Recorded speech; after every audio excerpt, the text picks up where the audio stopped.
Hello and welcome to this special presentation of this great chat about the Canberra Cavalry.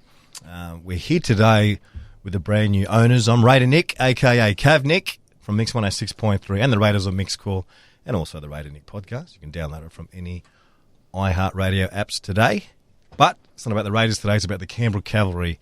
And I'm joined here by two suave gentlemen that are the proud new owners of that wonderful Ferrari, the orange Ferrari, called the Canberra Cavs. Ilya, Brendan. Hello. How are you, Nick? Hey, Nick. How are you, mate? I'm good. Let's just get straight into it. It's been about a couple of weeks Yep. into the role, in the pilot seat. You're the CEO. Yep. And Brendan, what's your operations? COO. COO, operations. So we've got the two guys. How are we looking so far? Mate, very positive. Really positive reaction to Brendan and I coming on board to take the franchise forward. Lot of really interested parties reaching out to us. How can we get involved? How can we help take the cavalry to the next level, which is very encouraging for us going forward. Yeah, and the thing is, Brendan, too, you guys have been on the family tree for years. Yourself, Mr. MIT, you've been involved in the corporates and in a lot of that side of the fence when it comes to the Canberra Cavalry. So it's not like you're walking into you need to understand the subtleties of that pool table. You already know the pockets. You already know how to play the shots. You've been there. Has that made it easier for you? It's definitely made it easier. We've been involved for 6 years now. And, more on the other side of the fence of being a supporter and a sponsor. But it still gave me a good understanding. I helped around the ballpark when we had IT issues or things like that. So... But really, it's about being part of the family, and the Cavalry family is a fairly tight family. It is, and it's gone through some changes at late, obviously. And you guys, what's the future look like? I know it can look, bright with you two. I think without embarrassing you two guys, I think the Cavs are in great hands. Having you both there, you've both been around. You're both an extra arm that's been with the Cavs. Both passionate Canberra men, passionate Cavs men. Ilya, what's the future look like in regards to some processes and some new things that we can look forward to? Well, I think for us, process is probably the key word. We definitely want to set up the organisation to be as successful as it can be going forward. That's going to involve a lot of work early on to make sure that we've got procedures in place. When we're signing players, when we're going after players, both local and international, how do we engage the local community from a baseball perspective? So we've already met with all the presidents of the clubs of the ACT Baseball Association, and they're excited about what we're talking about doing. Obviously, we haven't done more than speak to them at the moment, so for us it's a lot of effort to go into making sure that our words aren't just that our actions match up to what it is that we're promising to do. It's exciting. Like I said, we've had a lot of people that have reached out to us, and the calibre of people that have reached out to us has been very humbling. People that have been part of the Cavalry success in the past and want to see that return in the future, and they've reached out and said, look, whenever you need me, I'm here. And that's, to Brendan's point, what the family's all about. So we're looking to, so it's faces that have been there before, faces that have been around, yep. Faces that have actually walked back in as well, potentially, and maybe some new faces? Look, always going to be new faces. That's the nature of the baseball community here in Canberra. We do have quite a good number of players that are Canberra-based. We do have a reliance on some that come from interstate, and we also do need to top that up with overseas players. Strengthening those relationships with our key stakeholders is going to be the key to maintaining that success. But yeah, look, there's been a lot of old faces that have come back and put their hand up and said, look, I probably was away for too long and I'm here to help out. I don't want to see this happen again. Yeah, so Brendan, casting the net out there to the corporate world of the ACT, people are still positive, people are still feeling the orange energy out there? Oh, absolutely. And it's always been the case. We have a core sponsor group that every year will come back and sponsor the Cavs year in, year out. And so far, everybody that I've reached out to has been exceptionally supportive of us moving forward and just as excited at us as the future of the Cavs moving forward. So moving forward, it does look strong. Recruitment, for whatever reason, there has been some discombobulation with the Cavs in the last year or so. We're not here to speak about that today.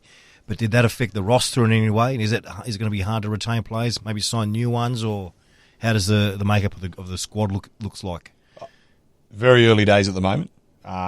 We have got the makings of a good staff around us to start with. That's the foundation that we're going to build on. Obviously, that helps to attract the quality players that we're looking for. We've had some initial discussions with some of our Canberra-based players about where they stand and what they see. They're happy to talk to us and they're excited to see what it is that we can do. We're not strangers to those guys. We've got history with the club, like you've mentioned, and they're keen to see what we can do. And if we can work out the right arrangements, we're happy to have them back. The only people we've really signed straight up, and as you said, it's only been 12 days, is, of course, Keith Ward. And we think he's going to be a very important part of our team moving forward. And also Sonny Singh, who was the general manager last year. And, he's general manager again this year. They did an amazing job putting a team together last year under the COVID. And we'll be relying on a bit of their experience moving forward as well. Well, any sporting team, it all starts with the coach. You put the coach first and then you build the team. Someone like Sonny, he's a workhorse, that guy. He's everywhere. So you've already got the stability. Do we change the menu too much, gents? I think that what we need to do is... I mean that hypothetically. Yeah. And potentially literally. Well, look, that menu's... Yeah, there'll be changes. Your food and drinks, your food and bev. Look, that front, there'll be some announcements coming out in relation to that. I used to love those little black helmets, mate, back in the day with the full of chips. And I felt like I was in California, mate. In all seriousness, I'd rock up on a Friday night and every second person you bump into was either a Cavs player or a Cav partner that was helping out. They were from America, and I've always been fascinated by Americans that come to Canberra because it's such a small town compared to the huge sea of America, and they just get so passionate about it, Canberra, and it just had that American vibe. You've got a nickname for it, mate. I call it it's Americana. It's small town USA. It's right? Americanberra. What we want to do is, especially with COVID, people haven't been able to travel. We want to give them a slice of a holiday in Narrabundah. Come to the ballpark, get some American-style hot dogs, get some mac and cheese balls, get some nachos in the helmets. Listen, like you said, hearing an American accent, it's something that you pick up straight away because we're not around it all the time, right? You'll hear one every 6 weeks in your normal day-to-day. Yep. You go to the Cavs, every second person has that American vibe, and they're all wearing Canberra colours. And to me, that's exciting. Look, we can pride ourselves. We can pride ourselves on the culture that the Cavalry have had over the years. And I'm not saying Brendan and I can we as Canberra can pride ourselves on that. As a community, we've been very accepting of people that visit our town to play for our team, whether it's for the Americans that play for the Cavalry, Englishmen that play for the Raiders. We accept these people into our hearts, and they become Canberrans. They do. There's guys that have said to us, in the past, "Hey, I'm going back to the States. I'd love to come back here and play again one day." And they've all reached out to us since. And some of those guys are currently playing Major League Baseball. Well, the Brian Grenning story. And now the Frank Gailey story, how they just keep coming back, or Frank just keeps coming back, whereas Brian set his whole life up here now with the family. He's Canberran. That just shows, Brendan, what the Cavs are.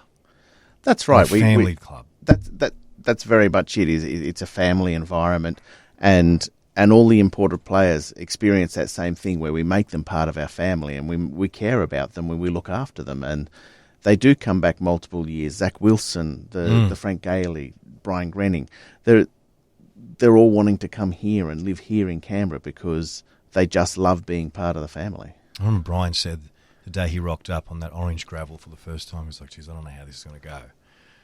And yeah, he'll never leave. No way. Never leave. He married a Canberra girl, 2 beautiful boys. His jersey number hangs up proudly in the rafters at MIT Ballpark. He's ingrained himself in the culture that he's not just the Cavalry, but Canberra. Opening, I think it was the starting pitcher game 1 of our championship series against Perth.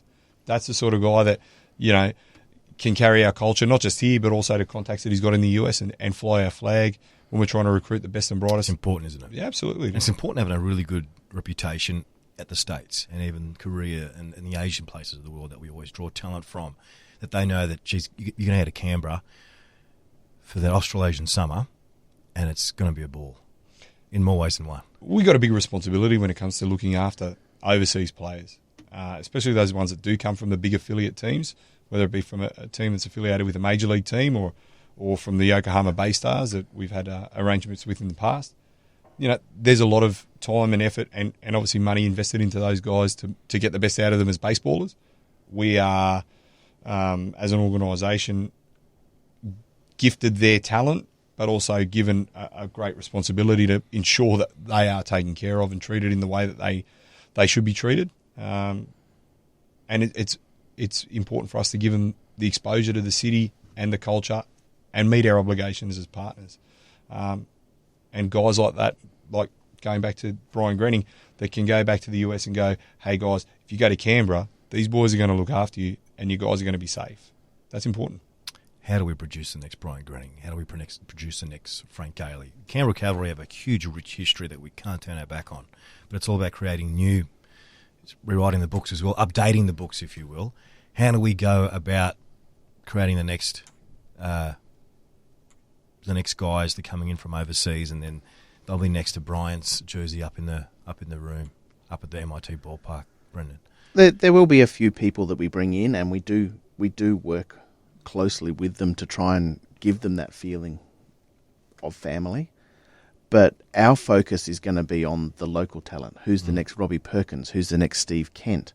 So we're working very closely with Baseball Canberra to find that next new talent and support the new talent coming through. Because in 10 years' time, Robbie Perkins, he may be, but doubtful that he will still be catcher in 10 years' time. So we need to see the next Robbie Perkins coming through. And so the next Robbie Perkins might only be 10 years old at the moment, but if we foster that and support that through Baseball Canberra, we're then in 10 years' time having the next Robbie Perkins coming through or the next Steve Kent. So local talent is really, really important for us moving forward. And again, we will still top that up with our affiliate partners. And there will be the next Tucker Nathans or Brian Grenning or Frank Gailey. I think it's more important to have that local talent. And I think it's not a sexy subject, but recruitment is so important because it's your future. How is a relationship with ACT Baseball today? We have a great relationship with Baseball Canberra, and they supporting the new ownership as much as we're going to support them, and they've shown us a whole lot of trust and support in the transition period, and they see our passion for the game and our passion for the future really exciting, because we're not just focusing on who we can find for next year's team. We're looking at who we can find for the next 10 years, 15 years, and how we can work together to create the excitement where we are producing Australian baseball stars year after year after year. Yeah. I think if you look at the relationship that Brendan's referring to, the presidents of the clubs have met with us and we've sat down and we've spoken about what we can do to encourage local juniors, young kids to come out and play the game. How do we introduce that, almost like that mythology, and the Raiders have got it. You look at the Raiders. That culture where young kid comes along, 7, 8 years old, looks up at a guy, 6'3", African-American with a Brooklyn accent and goes, I want to be just like that guy. How do we build that up? How do we encourage those kids to get involved in the game and to take those steps? How do we find opportunities for them in college systems in the US, if that's the way they want to go, or if they want to play professional in the US? How can we help them foster that development? And it's something that we're working with quite closely with Canberra Baseball to make happen. And the Raiders are a great example. I've got an 8-year-old next-door neighbour who I see him playing out in the driveway, and he's calling his own football game, and he's so in love with the Raiders that's what he wants to do when he grows up, is be a Raider. Awesome. Good kid. I want to see these kids going, I want to be a Cavalry. During the summertime. That's right, during the summertime. And there is no harm in playing footy in the winter and baseball in the summer. We played cricket during the summer, and now it should be baseball. 100%. What do you get when you cross green and orange? Probably brown. Nick. Brown? You get Raider Cav Nick. There you go. With his clothes on. Yeah. Thankfully. When I look at you two guys, I think sometimes in sport, in business, but especially let's call it business in sport, because you can't hide away from that because it's a business, right? We lose the human element. And together with you two, start with you, Brendan, I'll come and have a milkshake with you on a Friday to talk about some stuff. And within 3 minutes, we're talking about the Cavs. And then I'll start drifting away and talking about something else, and you'll bring it back to the Cavs. You love it so much. You love the Cavalry so much. What is it about the Canberra Cavalry that you just emotionally invest so much into? You love it. Like, you love it. It's not just the game. The game's amazing. The players are amazing. The game day is amazing. You just go out to these games and you think you're just there to watch this game of baseball. But it's not. The game day out there, this game we used to play at school at PE. Yeah. Yeah, that's right. Yeah. But there's so much happening around the baseball game, and it's just addictive. You get out there, absolutely, and you just end up loving it. All the fans are so supportive of new fans. Like, you walk in for the first time to watch this game, and it's like you've known these people for 100 years, and they all drag you in, and they love you just as much as the rest of the Cavalry family. And over 6 years, I've watched the fan base grow and grow and grow, and it's been amazing to watch. And everyone that comes in is just as excited to be part of the Cavalry family as somebody who's been there for 10 years.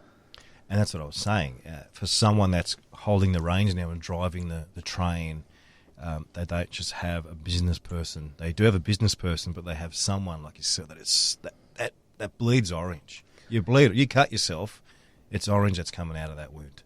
The big one is it is a business, and it has to be a business.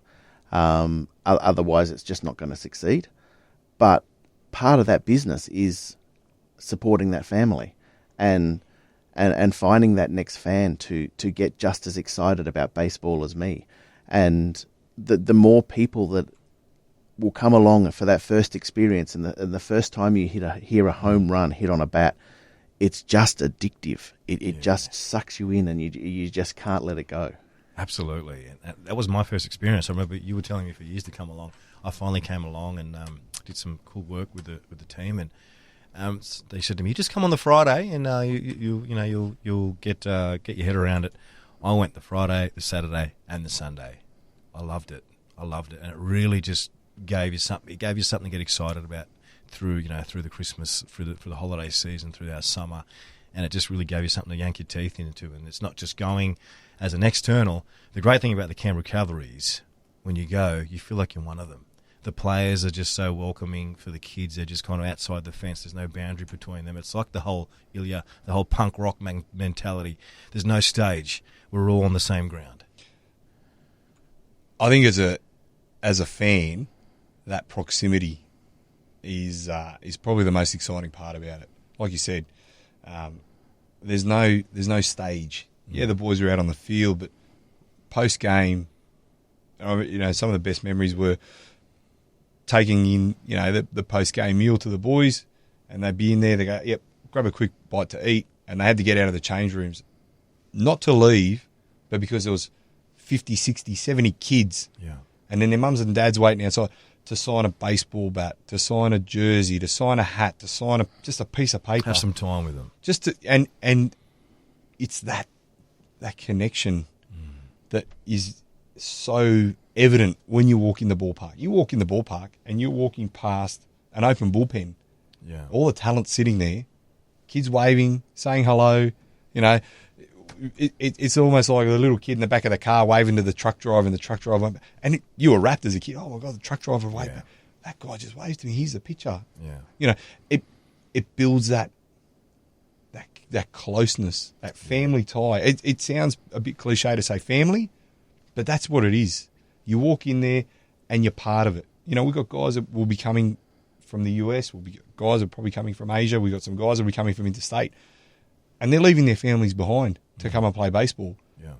So we almost become a bit of an emotional crutch for those guys from a fan perspective, where they feel like they've got during the holidays. Yeah, they've got a familial connection with us. But at the same time, what's better than saying, "Oh yeah, I'm mates with that player. I know that guy." It's a great buzz. It's a huge buzz. Ilya, I'll give you the same question as I gave Brendan. Now, you're a unique character. You're so passionate about Canberra. And one thing you told me once, I've never forgotten about it. You said to me, I don't have an AFL team because Canberra don't have an AFL team. You're a European man. You love your soccer. Love it. Love my soccer, but I don't support anyone. I don't invest in anyone. You know why? Because there's no team coming out of Canberra. You're a Raiders man. You're a big Raiders man. You're a Brumbies man. But the Cavs, mate, when I see your eyes light up when you talk about the Cavs, what do they mean to you, mate? Mate, they're ours. And not ours as in Brendan and mine. They're Canberra's. It's a lot of intangibles that come out of such a small stadium that when people come in, you know, I remember when the Sloan brothers played for the Cavs and their grandmother, you know, passed away, God bless her. She used to come and it was my job to walk her up to her seat. She used to wait for me down the bottom of the ramp and all the Americans, you know, the wags that come and work for us and do the corporate hospitality come down. You know, your girlfriend's down the bottom. So I'd walk down, you know, Jackie was her name, and I'd put my arm, she'd take my arm and walk up to her seat up in the grandstand. She had a member's seat up there. That's just, there's no description for that. That sort of love and energy that's in that place, and it permeates through the whole place. The Cavalry's diehard Raiders fan. You and I, we've had many chats about the Raiders. Tears together. We've shed tears together. We've celebrated triumphs. The Cavalry, I think, going back to that whole proximity thing, where they are touchable. You know, I can walk down and go, "Hey, mate, played a good game today," and they're there. You know, obviously the NRL is probably a little bit more high profile, and is a bit more high profile, and there's security protocols and all that sort of stuff, and a lot more people that go to the games. But the Cavalry, they're a team that I can walk over and I can shake somebody's hand, I can have a chat, and I can get to know the person, not just watch the video or watch the Fox Sport replay, but I can actually talk to this guy about how he's going, about how he's experiencing my town.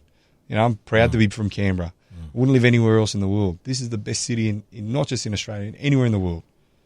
And we get a team that is exposed to around the country, obviously, but then you've got people in the US that will comment, that are following us, that are buying merchandise in Brooklyn, in Arizona, in California. We've got fans in Asia, in Japan. We've got a following in Japan, with people in Taiwan from when the boys played in the Asia series. You know, it's got such a reach, but at the same time, it's so very local. It's an incredibly unique experience. All right, gents, it's been good to talk to you guys for this special presentation on inside what's happening with the Canberra Cavalry. I'm excited just to see two passionate men like yourselves, two great men as well, two great Canberrans steering the ship now in a direction that we can get excited about. I can't wait for the season to start. I know a lot of Canberrans can't wait. Congratulations on what you guys have achieved after just 12 days. And what you're doing in 12 days, wow, I can't wait to see till November what you guys bring to the Canberra Cavalry space. Thanks, Nick. Look, having people like you spreading the word is always going to be great for baseball. It's going to be great for the team, and we're looking forward to living up to your expectation. Anytime. Go Cavs, go. Go Cavs, go. Go Cavs, go.